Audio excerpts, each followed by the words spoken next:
ನಮಸ್ಕಾರ, ಶುಭೋದಯ ಪ್ರೀತಿಯ ವೀಕ್ಷಕರೆಲ್ಲರಿಗೂ ಸಂಕಲ್ಪ ಸಿದ್ಧಿ ಕಾರ್ಯಕ್ರಮಕ್ಕೆ ಆತ್ಮೀಯ ಪ್ರೀತಿಯ ಸ್ವಾಗತ ಹೇಳ್ತಾ ಇರೋದು ನಾನು ಉಷಾ. ಫಸ್ಟ್ ಟೈಮ್ ಚಾನಲ್ ವೀಕ್ಷಿಸ್ತಿದ್ದೀರಾ ಅಂದರೆ ಈಗಲೇ ನಮ್ಮ ಚಾನಲ್ನ ಸಬ್ಸ್ಕ್ರೈಬ್ ಮಾಡಿ, ನಮ್ಮ ವಿಡಿಯೋಸ್ನ ಲೈಕ್ ಮಾಡಿ. ಪ್ರತಿಯೊಂದು ವಿಡಿಯೋಸಲ್ಲಿ ಕೂಡ ಸಾಕಷ್ಟು ಉಪಯುಕ್ತವಾಗಿರುವಂಥ ವಿಚಾರಗಳ ಬಗ್ಗೆ ನಿಮಗೆ ಸಂಪೂರ್ಣವಾಗಿರುವಂಥ ಮಾಹಿತಿ ಹಾಗೆ ಮಾರ್ಗದರ್ಶನ ತಿಳಿಸ್ಕೊಡುವಂಥ ಸ್ಪಿರಿಚುವಲ್ ಗುರು ಡಾಕ್ಟರ್ ವಿಷ್ಣುದತ್ತ ಗುರುಜಿ ಅವರಿದ್ದಾರೆ. ಬನ್ನಿ ಗುರುಗಳನ್ನ ಇವತ್ತಿನ ಕಾರ್ಯಕ್ರಮಕ್ಕೆ ನಾವು ಬರಮಾಡಿಕೊಳ್ಳೋಣ. ನಮಸ್ತೆ ಗುರುಗಳೇ, ಕಾರ್ಯಕ್ರಮಕ್ಕೆ ಭಕ್ತಿಯ ಸ್ವಾಗತ. ಗುರುಗಳನ್ನ ವಿಶೇಷವಾಗಿರುವಂತಹ ದಿನ ವೈಕುಂಠ ಏಕಾದಶಿ. ಈ ವೈಕುಂಠ ಏಕಾದಶಿಯ ಆಚರಣೆ ಅನ್ನುವಂಥದ್ದು ನಾವು ಹೇಗೆ ಮಾಡಬೇಕಾಗತ್ತೆ, ಏನಾದರೂ ಸಿದ್ಧತೆಗಳನ್ನ ಮಾಡ್ಕೊಳ್ಬೇಕಾಗತ್ತಾ? ತುಂಬ ಜನ ಉಪವಾಸಗಳನ್ನ ಮಾಡ್ತಾರೆ, ಅದು ಸರ್ವೇ ಸಾಮಾನ್ಯವಾಗಿ ಗೊತ್ತು. ಅಥವಾ ಇನ್ನು ಕೆಲವರು ಅನ್ನದ ಪದಾರ್ಥಗಳನ್ನ ಯಾವುದೂ ಸೇವನೆಯನ್ನು ಮಾಡೋಕ್ಕೆ ಹೋಗೋದಿಲ್ಲ. ಇದಷ್ಟೇ ಮಾತ್ರ ತಿಳ್ಕೊಂಡ್ರೆ ಸಾಕ? ಇನ್ನೊಂದಷ್ಟು ಮಾಹಿತಿ ಅಥವಾ ಈ ತಿಳ್ಕೊಳ್ಳೇಬೇಕಾಗಿರುವಂಥ ವಿಚಾರ ಅನ್ನೋದಿತ್ತು ಅಂತಂದರೆ ಇದ್ರ ಬಗ್ಗೆ ತಿಳಿಸ್ಕೊಡಿ ಗುರುಗಳೇ. ಓಂ ವಿಶ್ವಸ್ಮೈ ನಮಃ. ಪ್ರೀತಿಯ ಬಂಧುಗಳೇ, ಇಲ್ಲಿ ವೈಕುಂಠ ಏಕಾದಶಿದು ಒಂದು ವ್ರತ, ಒಂದು ಯಜ್ಞ, ಒಂದು ಯಾಗ. ಈ ಪುಣ್ಯಕ್ಷೇತ್ರಗಳು ಪ್ಲಸ್ ತೀರ್ಥಕ್ಷೇತ್ರಗಳು ನಡೆದಿದ್ದಾವೆ. ಪುಣ್ಯಕ್ಷೇತ್ರಗಳು, ತೀರ್ಥಕ್ಷೇತ್ರಗಳು. ಮೊನ್ನೆ ಆಯ್ತಲ್ಲ ಕುಂಭಮೇಳ, ಆ ತರಹದ್ದು ಎಷ್ಟು ಕುಂಭಮೇಳ ಆದರೂ ಹೇಳಿ, ಶಾಸ್ತ್ರಗಳು 100 ಹೇಳ್ತಿರ್ತವೆ. ಏನಾದರೂ ಆಗಲಿ, ಒಟ್ಟಾರೆಯಾಗಿ ಅಲ್ಲಿ ನಾವು ಹೋಗಲಿಲ್ಲ ಆಗಲಿಲ್ಲ ಅಂತ ಅಂದ್ಕೊಳ್ಳಿ. ಮಾಡಿ ಸಾಧ್ಯ ಆದರೆ ಪುಣ್ಯಕ್ಷೇತ್ರಗಳ ದರ್ಶನವನ್ನೂ ಮಾಡಿ, ತೀರ್ಥಕ್ಷೇತ್ರಗಳ ಹೋಗಿ ಸ್ನಾನವನ್ನು ಮಾಡಿ, ಎಲ್ಲವನ್ನು ಮಾಡಿ ಬಂದರೆ ಮೋಕ್ಷ ಪ್ರಾಪ್ತಿಗಾಗಿ ಮನುಷ್ಯ ಹುಟ್ಟಿದ ಮೇಲೆ ಮತ್ತೆ ಅವನು ತಿರುಗಕ್ಕೆ ಹುಟ್ಟಬಾರ್ದು ಅಂತಂದರೆ ಏನೋ ಒಂದು ಪಾಪ ಇಟ್ಕೊಂಡೇ ನಾವು ಬರೋದಿಲ್ಲ. ಇಲ್ಲಿಗೆ ಸಮವಾಗಿತ್ತು ಅಂತಂದರೆ ನಾವು ಇಲ್ಲಿಗೆ ಬರೋದೇ ಇಲ್ಲ. ಹಾಗೆ ಮತ್ತು ನಾವು ಬಂದಿಲ್ಲ, ನಮ್ಮ ಕುಟುಂಬದವರು ಏನು ಮಾಡೋದು, ಹಾಗೆ ಒಂದು ಆಸೆಗಳಿದೆಯಲ್ಲ, ಅವರೆಲ್ಲರಿಗೂ ಕೂಡ ಅವ್ರಿಗೆ ಬೇಕಾಗಿರೋ ಆಕಾಂಕ್ಷೆಗಳ ಪ್ರಕಾರ ಬದುಕಬೇಕು ಅಂತಂದರೂ ನೋಡಿ, ಈ 24 ಏಕಾದಶಿಗಳಲ್ಲಿ 23 ನಾವು ಮಾಡಲಿಲ್ಲ. ಇದು ಒಂದಾದರೂ ಮಾಡುತ್ತೀವಿ ಮಾಡೋ ಅನ್ನೋರಿಗೆ ಆ ಪುಣ್ಯಕ್ಷೇತ್ರಗಳನ್ನು, ಈ ತೀರ್ಥಕ್ಷೇತ್ರಗಳನ್ನು ಸಂದರ್ಶನ ಮಾಡಿದ ಪುಣ್ಯವನ್ನು ಅವ್ರ ಖಾತೆಗೆ ಜಮಾ ಮಾಡ್ತಾರಂತೆ.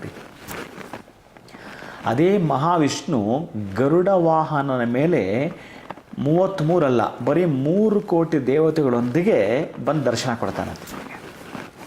ಇನ್ನು 3 ಕೋಟಿ ಅಂದರೆ ಇಂದ್ರಾದಿ ಗಣ ದೇವತೆಗಳಿಂದ ಹಿಡಿದು ಲಕ್ಷ್ಮೀ ಶ್ರೀದೇವಿ ಭೂದೇವಿ ಸಮೇತನಾಗಿ ಎಲ್ಲರೂ ಕೂಡ ಅಂತ ಅಂದ್ಕೊಳ್ಳಿ.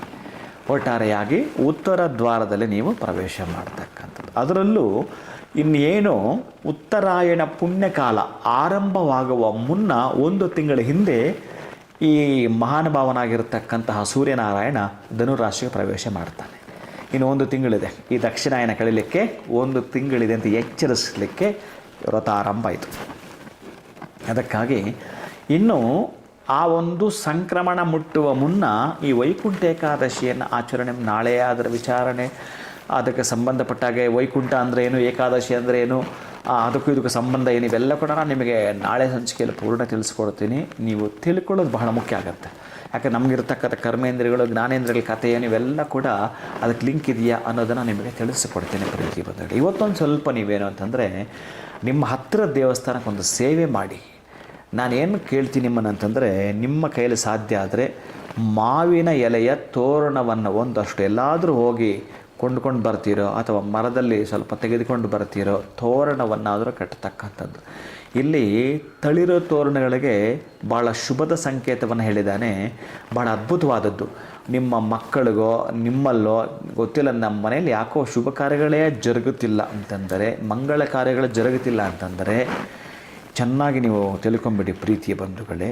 ಈ ಅಲ್ಲಿ ಪ್ರಸಾದಕ್ಕೆ ಸಂಬಂಧಪಡ್ತಕ್ಕಂತಹದ್ದು ಊಟದ ಎಲೆಯಿಂದ ಹಿಡಿದು, ಜೊತೆಗೆ ಬಾಳೆ ಕಂಬಗಳು, ನಂತರ ಮಾವಿನ ಎಲೆ, ತೆಂಗಿನಕಾಯಿ, ಹಾಲು, ಮೊಸರು, ಬೆಲ್ಲ, ಹೆಸರು ಬೇಳೆ, ತುಪ್ಪ, ಇದು ಬಹಳ ಶ್ರೇಷ್ಠವಾಗಿರತಕ್ಕಂತಹದ್ದು ಪದಾರ್ಥಗಳು. ನೀವೇನಾದರೂ ದಾನ ಮಾಡ್ತೀನಿ ಅಂತಂದರೆ ವೈಕುಂಠ ಏಕಾದಶಿಗೆ ಹಿಂದಿನ ದಿವಸನೇ ಅಭಿಷೇಕಾದಿಗಳನ್ನು ಮಾಡ್ತಾರೆ ಉತ್ತರ ದ್ವಾರದಲ್ಲಿ ಬರೋವಂಥದ್ದು. ಇದನ್ನು ಮಾಡದ ಮೇಲೆ ಬಹುಶಃ ನಿಮ್ಮ ಕನಸುಗಳೇನೇನು ಇರ್ತಾವಲ್ಲ, ಅವು ಈಡೇರಲಿಕ್ಕೆ ಮತ್ತೊಂದು ಇನ್ನೊಂದು ಅಂತ ಏನೇನೇನೇನು ಹೇಳ್ಕೊಂಡು ಹೋಗ್ತಿರೋ, ಒಟ್ಟಾರೆಯಾಗಿ ನಿಮಗೊಂದು ಶುಭ ಸೂಚನೆ ಕೊಡ್ತಾನಂತೆ. ಈಗ ಕೆಲವರಿಗೆ ನೋಡಿ ಹೇಗೆ ನೆಗಡಿ ಬರಬೇಕಾದ್ರೆ ಸ್ವಲ್ಪ ಗಂಟ್ಲಲ್ಲಿ ಏನೋ ಕಿಚ್ಚು ಅಂತ ಆಗುವಂಥದ್ದು, ಹೀಗೆ ಮಳೆ ಬರುವ ಮುನ್ನ ಮಿಂಚು ಗುಡುಗು ಹೇಗೆ ಬರುತ್ತೋ, ನೀವೇನಾದರೂ ಪ್ರಜ್ಞಾವಂತರಾಗುವ ಸೂಚನೆ, ವಿದ್ಯಾವಂತರಾಗುವ ಸೂಚನೆ, ಧನವಂತರಾಗುವ ಸೂಚನೆ, ನೀವು ಹಣವಂತರಾಗುವ ಸೂಚನೆ, ಶ್ರೀಮಂತರಾಗುವ ಸೂಚನೆ ಯಾವುದಿರುತ್ತೋ ಅದಕ್ಕೆ ಸ್ವಲ್ಪ ಸ್ಪೀಡ್ ಜಾಸ್ತಿ ಮಾಡುವಂಥದ್ದು, ಅಥವಾ ಇನ್ನೂ ಒಂದು ಮಾತು ಎಚ್ಚರಿಸಿ ಹೇಳೋದಾದರೆ ಈ ವಿಶೇಷತೆ ಏನಾದರೂ ಇದೆ ಅಂತಂದರೆ ಅದಕ್ಕೆ ಇಲ್ಲೊಂದು ಪದ ಹೇಳ್ತಾನೆ, ವೈಷ್ಣವಾನ ವಿಶೇಷೇಣ ಪರತ್ರಹಿತಮಿಚ್ಛತಾಂ ಅಂತ ಹೇಳ್ತಾನೆ. ಈ ಇಚ್ಛೆ ಹೇಗಿರಬೇಕು ಅಂತಂದರೆ, ನೀವೇನೋ ಒಂದು ದಾನ ಮಾಡ್ತೀನಿ ಅಂತಂದ್ರೆ, ಈಗ ನಾನು ಹೇಳಿದ್ನಲ್ಲ ಈ ಪದಾರ್ಥಗಳು ಬೇರೆಯವ್ರಿಗೆ ಉಪಯೋಗ ಆಗ್ತಕ್ಕಂಥದ್ದು, ಪರರ ಹಿತವನ್ನು ಬಯಸಿ ಪರರಿಗೆ ಏನಾದರೂ ಒಂದು ಸಂತೋಷ ಪಡಿಸ್ತಕ್ಕಂಥ ಒಂದು ಕೂಡ ನೀವು ಮಾಡ್ತೀನಿ ಅಂತಂದರೆ ಈ ಒಂದು ವೈಕುಂಠ ಏಕಾದಶಿಯಲ್ಲಿ ಅತ್ಯಂತ ಅದ್ಭುತ. ಇನ್ನು ಧನುರಾಶಿಗಿರತಕ್ಕಂತಹ ಏನು ರವಿ ಇದನ್ನು ಉತ್ತರಕ್ಕೆ ಮುಖ ಮಾಡಿದಂಥದ್ದು ಕೂಡ ಹೇಳ್ತಾರೆ. ಯಾರು ರವಿ ಅವನ ರಥವನ್ನು ಪೂರ್ವಕ್ಕೆ ತಿರುಗಿಸ್ತಾ ಉತ್ತರಕ್ಕೆ ತಿರುಗಿಸ್ತಾ ಅಂತಲೂ ಕೂಡ ನೀವು ತಿಳ್ಕೊಂಡಿರ್ತೀರಿ.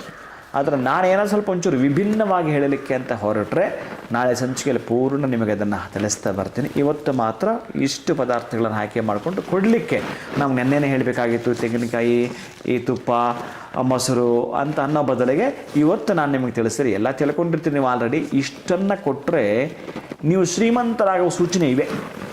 ಶ್ರೀಮಂತರಾಗಲಿಕ್ಕೆ ಸೂಚನೆ ಯಾವಾಗೂ ನಾನು ಹೇಳಿರೋ ಈ ಪದಾರ್ಥಗಳು ಇವು ನಿಮಗೆ ಯಾಕಶ್ಚಿತ್ತು ಒಂದಲ್ಲ ಒಂದು ರೀತಿ ನಾವು ಸೂಚನೆ ಕೊಡ್ತಾನೆ. ಕನಸಿನ ರೂಪದಲ್ಲಾಗಿರ್ಬೋದು ಅಥವಾ ಕಾರ್ಯರೂಪಕ್ಕೆ ತಂದು ಬಿಡ್ತಕ್ಕಂಥದ್ದಾಗಿರ್ಬೋದು ನಡೆದೇ ನಡೆಯುತ್ತೆ. ಈ ವೈಕುಂಠ ಏಕಾದಶಿ ಎಂದು ಉತ್ತರ ದ್ವಾರವನ್ನು ಪ್ರವೇಶ ಮಾಡ್ತಾ ನೀವು ನಡೆದಿದ್ದೇ ಆದರೆ ನೀವೇನು ಆಲೋಚನೆ ಮಾಡಿರ್ತೀರೋ ಅದು ನಿಮ್ಮ ಸಕುಟುಂಬ ಸಪರಿವಾರಕ್ಕೆ ಬೇಕಾಗಿರತಕ್ಕಂಥ ಅನುಕೂಲಗಳು ಭಗವಂತ ಧರ್ಮ ಅರ್ಥ ಕಾಮ ಮೋಕ್ಷದ ರೂಪದಲ್ಲಿ ಅವ ಕಾಣಿಸಿಕೊಡುತ್ತಾನೆ. ಅಲ್ಲಿರ್ತಕ್ಕಂತಹದ್ದು ಶ್ರೀನಿವಾಸನ ದೇಗುಲದಲ್ಲಿ. ಇಲ್ಲಿ ಹೇಗೆ ಅಂತಂದರೆ ಒಂದು ಆಲಯ ಅಂತ ತೆಗೆದುಕೊಂಡ್ರೆ, ಈಗ ಆಲಯ ಅನ್ನೋ 3 ಅಕ್ಷರವನ್ನು ಪ್ರವೇಶ ಅನ್ನೋ 3 ಅಕ್ಷರದಿಂದ ಮಾಡ್ತಾ ಅಲ್ಲಿ ದೇವರು ಅನ್ನೋ 3 ಅಕ್ಷರದವನ ದರ್ಶನ ಮಾಡಿಕೊಳ್ಳುತ್ತಾ ನಿಮ್ಮ ಕುಟುಂಬ ಅನ್ನೋ 3 ಅಕ್ಷರ ಚೆನ್ನಾಗಿರಲು ಅರ್ಚನೆ ಅನ್ನೋ 3 ಅಕ್ಷರವನ್ನು ಮಾಡಿಸಿ ಅಲ್ಲಿ ಆರತಿ ಅನ್ನೋ 3 ಅಕ್ಷರದ ದರ್ಶನ ಅನ್ನೋ 3 ಅಕ್ಷರದಿಂದ ಮಾಡಿಕೊಳ್ಳುತ್ತಾ ಶ್ರೀತೀರ್ಥ ಅನ್ನೋ 3 ಅಕ್ಷರವನ್ನು ಸ್ವೀಕಾರ ಮಾಡುತ್ತಾ ಶಠಾರಿ ಅನ್ನೋ 3 ಅಕ್ಷರವನ್ನು ತಲೆ ಮೇಲೆ ಭಗವಂತನ ಪಾದವನ್ನು ಇರಿಸಿಕೊಳ್ಳುತ್ತಾ ಕುಂಕುಮ ಅನ್ನೋ 3 ಅಕ್ಷರದ ಕುಂಕುಮ ನಿಮ್ಮ ಹಣೆಗೆ ಇಟ್ಟುಕೊಳ್ಳುತ್ತಾ ಪ್ರಸಾದ ಅನ್ನೋ 3 ಅಕ್ಷರವನ್ನು ಪೂಜಿಸ್ತಾ ನೆಮ್ಮದಿ ಅನ್ನೋ 3 ಅಕ್ಷರವನ್ನು ಪಡೆದುಕೊಳ್ಳಲಿಕ್ಕೆ ಅನುಕೂಲವಾಗ್ತಕ್ಕಂತಹ ಸ್ಥಳ ಯಾವುದಾದ್ರೂ ಇದ್ದರೆ, ನಮಗೆ ತುಂಬ ನೆಮ್ಮದಿ ಬೇಕು, ಪೀಸ್ ಆಫ್ ಮೈಂಡ್ ಅಂತ ಬಡ್ಕೊಳ್ತಿರ್ತೀವಲ್ಲ, ಅದೆಲ್ಲಿರೋದು ಗೊತ್ತಾ? ಆಲಯದಲ್ಲಿ ಮಾತ್ರವೇ. ಆಲಯದಲ್ಲೇ ಯಾಕಿದೆ ಅನ್ನೋದು ವಿಜ್ಞಾನ ನಮಗೆ ಈಗಾಗಲೇ ಯುನೆಸ್ಕೋನವರು ಎಲ್ಲ ತರಹದ್ದು ಕೂಡ ಸಂಶೋಧನೆ ಮಾಡಿಕೊಟ್ಟಾಗಿದೆ. ಆಲಯಗಳೇ ನೆಮ್ಮದಿಯ ತಾಣ. ನಮಗೆ ಒಂದು ಶಕ್ತಿ ಕೊಡ್ತಕ್ಕಂತಹದ್ದು ಕೂಡ ನಾವೇನಾದರೂ ಕೂಡ ಪಡೆದುಕೊಂಡು ಬಂದಿಲ್ಲ, ಅದನ್ನು ಪಡೆದುಕೊಳ್ಳಬೇಕು ಅಂದರೂ ಕೂಡ ಅಂತಹ ಕ್ಷೇತ್ರಗಳು, ಅದರಲ್ಲೂ ಇಂಥ ವಿಶೇಷ ದಿನಗಳಲ್ಲಿ ವೈಕುಂಠ ಏಕಾದಶಿ ತಿರುಪತಿನಲ್ಲಂತೂ ಅದು ಲಕ್ಷಾಂತರ ಜನ ನೋಡ್ತಿರುತ್ತಾರೆ, ಆ ದರ್ಶನ ಮಾಡ್ಕೊಳ್ತಿರ್ತಾರೆ. ಅದೆಲ್ಲ ಒಂದು ಭಾಗ್ಯದ ಸರದಿ. ಅದು ಯಾವತ್ತಾದ್ರೂ ಮಾತಾಡಿದ್ರೆ ಆಗುತ್ತೆ. ಇವತ್ತಿರತಕ್ಕಂಥದ್ದು ಮಾತ್ರ ಇಷ್ಟು ಪದಾರ್ಥಗಳು ಕೊಡೋ ಮುಖಾಂತರ ನಿಮ್ಮ ವೆಂಕಟೇಶನನ್ನು ಸ್ಮರಣೆ ಮಾಡಿ ಪ್ರೀತಿಯ ಬಂಧುಗಳೇ. ಖಂಡಿತ ಗುರುಗಳೇ, ಏನೆಲ್ಲ ಸಿದ್ಧತೆಗಳನ್ನ ಮಾಡ್ಕೊಳ್ಬೇಕು ಅನ್ನೋದ್ರ ಬಗ್ಗೆ ಬಹಳ ಅಚ್ಚುಕಟ್ಟಾಗಿ ತಿಳಿಸ್ಕೊಟ್ರಿ. ಇನ್ನು ನಾಳೆ ಕೂಡ ಇನ್ನಷ್ಟು ಹೆಚ್ಚಿನ ಮಾಹಿತಿ ವೈಕುಂಠ ಏಕಾದಶಿಯ ಕುರಿತಾಗಿ ತಿಳಿಸ್ಕೊಡ್ತೀವಿ, ಯಾವ ರೀತಿಯಾಗಿರಬೇಕು ಅನ್ನೋದ್ರ ಬಗ್ಗೆ ಹೇಳಿದ್ದೀರಾ. ಇನ್ನು ಆ 3 ಅಕ್ಷರದ್ದು ನೀವು ಹೇಳೋವಂಥದ್ದು ಭಾಳ ಅದ್ಭುತವಾಗಿತ್ತು ಕೇಳೋವಂಥದ್ದು. ಎಲ್ಲವೂ ಕೂಡ 3 ಬರುತ್ತಾ ಅಂತ ಯೋಚನೆ ಮಾಡ್ತಿದ್ದೆ. ಖಂಡಿತವಾಗ್ಲೂ 3 ಅಕ್ಷರದ್ದು ಭಾಳ ಅದ್ಭುತವಾಗಿ ನಮಗೆ ತಿಳಿಸ್ಕೊಟ್ಟಿದ್ದೀರಾ ಇವತ್ತಿನ ಒಂದು ವಿಡಿಯೋನಲ್ಲಿ ಗುರುಗಳೇ. ಬಹಳ ಧನ್ಯವಾದಗಳು. ನಮಸ್ಕಾರ. ಹರೇ ಶ್ರೀನಿವಾಸ. ವೈಕುಂಠ ಏಕಾದಶಿಯ ಆಚರಣೆ ಅನ್ನುವಂಥದ್ದು ಹೇಗಿರಬೇಕು, ಏನೆಲ್ಲ ವಸ್ತುಗಳನ್ನ ಸಿದ್ಧತೆ ಮಾಡ್ಕೊಳ್ಬೇಕು ಅನ್ನೋದ್ರ ಬಗ್ಗೆ ಗುರುಗಳು ನಿಮಗೆ ಮುಂಚಿತವಾಗಿ ತಿಳಿಸಿದ್ದಾರೆ. ಸೊ ಎಲ್ಲವನ್ನೂ ಕೂಡ ನೀವು ಸಿದ್ಧತೆಯನ್ನ ಮಾಡಿಕೊಂಡು ನಾಳಿನ ದಿನ ನೀವು ವೈಕುಂಠ ಏಕಾದಶಿಯ ಆಚರಣೆನ ಮಾಡಿ ಅಂತ ಹೇಳ್ತಾ ಇವತ್ತಿನ ವಿಡಿಯೋನ ಮುಗಿಸುವಂತಹ ಸಮಯ ಆಗಿದೆ. ನಮಸ್ಕಾರ.